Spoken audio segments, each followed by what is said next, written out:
টালিউডের দুই সুপারস্টার প্রসেনজিৎ চট্টোপাধ্যায় আর যিশু সেনগুপ্তকে এক সিনেমায় দেখা গেলেও এই দুই নায়কের বিপরীতে আগে কখনোই অভিনয় করেননি লেডি সুপারস্টার শুভশ্রী গাঙ্গুলী। শুধু তাই নয়, দীর্ঘদিন ধরে যিশুকেও বাংলা সিনেমায় দেখা যায় না। এবার এই তিন হেভিওয়েট তারকা আসছেন একসঙ্গে বড় পর্দা মাতাতে।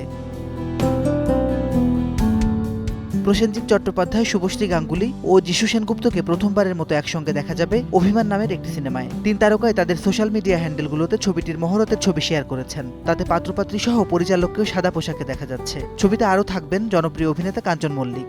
এমন দারুণ কাস্টিং দেখে দর্শকরা এরই মধ্যে নড়ে চড়ে বসেছেন। ছবিটি দেখার জন্য তাদের আগ্রহের কমতি নেই। মন্তব্যের ঘরে বইছে শুভকামনার বন্যা। অভিমানে যিশু শুধু অভিনয় করবেন না, একসঙ্গে প্রযোজকের দায়িত্ব সামলাবেন।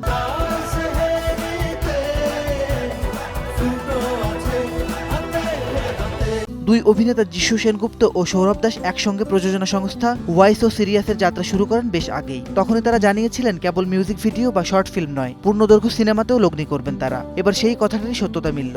আর ছবিটি পরিচালনা করবেন কলকাতার শীর্ষস্থানীয় সঙ্গীত পরিচালক থেকে নির্মাতা হিসেবে সফল হওয়া ইন্দ্রদীপ দাশগুপ্ত।